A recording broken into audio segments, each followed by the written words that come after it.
Undangan pertobatan, peluang untuk tetap hidup. Ini adalah tema dari bacaan firman Tuhan untuk renungan hari ini, yang diambil dari Zefanya 2 ayat 1 sampai ayat 3.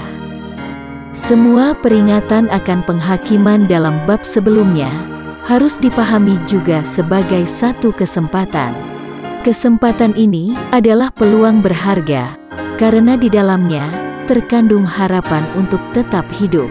Di dalam Alkitab, setiap peringatan akan adanya penghukuman atau penghakiman, selalu tersirat bahwa Allah mau berkata, inilah yang akan terjadi jika Anda tidak bertobat. Peringatan atau ancaman hukuman itu sesungguhnya adalah sebuah undangan untuk bertobat. Pertobatan merupakan tema yang seringkali tidak tertulis secara hurufiah atau tersurat di dalam Alkitab, tapi tersembunyi di balik semua nubuat tentang penghakiman. Di awal bab 2 ini, Nabi Zefanya memohon kepada seluruh bangsa untuk tidak acuh tak acuh terhadap peringatan Tuhan, dan segera bertobat sebelum terlambat. Sebelum keputusan dikeluarkan, sebelum palu diketuk, atau yang di dalam Alkitab dikatakan sebelum kamu dihalau seperti sekam. Segeralah bertobat. Di sini, Nabi menyerukan urgensinya pertobatan. Setiap hari, kita bisa seperti sekam yang diterbangkan oleh angin. Tidak ada yang tahu kapan hari itu tiba. Kita tidak boleh mengabaikan hal yang paling penting, yaitu menjadi benar dan tetap benar di hadapan Tuhan. Seringkali kita mempercayai kebohongan bahwa hari Tuhan itu belum segera datang. Jadi, pikiran kita ditipu untuk tidak perlu buru-buru bertobat. Tuhan meminta agar bangsa Yehuda berkumpul dan secara bersama-sama menunjukkan atau mendemonstrasikan perkabungan dan pertobatan nasional secara hikmat. Sesuai urgensinya, pertobatan itu tidak boleh ditunda lagi. Agar terlindung dari murka Allah, mereka harus merendahkan diri di hadapan Tuhan, dan dengan rendah hati mencari Tuhan. Seperti pemazmur dalam Mazmur 105 ayat 4 yang berkata, carilah Tuhan dan kekuatannya, carilah wajahnya selalu. Apa pesan Tuhan bagi kita hari ini? Tuhan tidak akan langsung menghukum kita yang sudah diangkat menjadi anak-anak-Nya. Sebelum bertindak untuk menghukum, Tuhan selalu memberi peringatan terlebih dahulu kepada kita.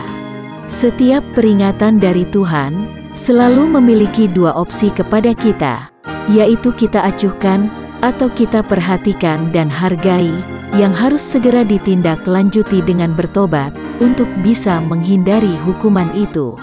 Karena itu, Tuhan mau agar kita juga melihat hal-hal yang tersirat di balik setiap peringatannya yang tersurat. Akan ada sebuah kesempatan berharga di dalam peringatan itu, agar kita bebas dari hukuman yang akan dijatuhkan kapan saja.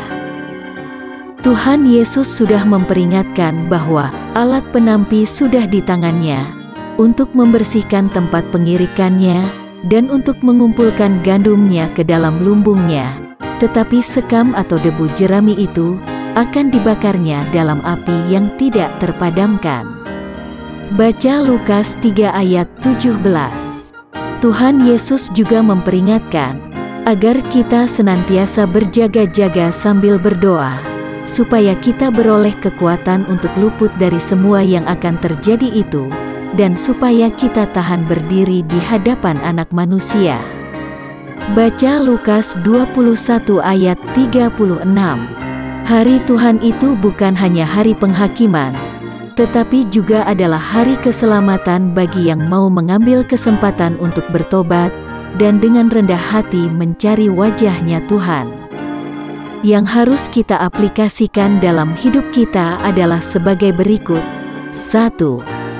Memberi perhatian penuh kepada setiap peringatan Tuhan.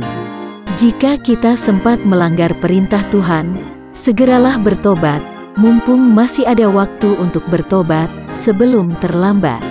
2. Menghindari pemikiran bahwa Tuhan masih menunda hari penghakimannya adalah keliru. Kita tidak tahu, malam ini atau besok, hari Tuhan itu datang. 3. Manfaatkan setiap kesempatan yang ada untuk bertobat. Kesempatan itu adalah sebuah peluang berharga untuk tetap hidup. Karena itu jangan dilewatkan.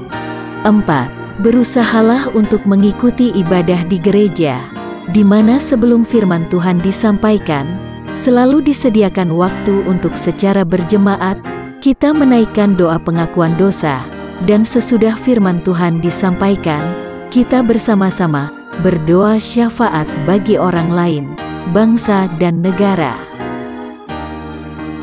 Doa hari ini. Tuhan Yesus, tolong kami yang tidak berdaya ini. Tuntunlah kami agar di dalam pelayanan kami melakukannya dengan setia, taat, dan tulus. Amin.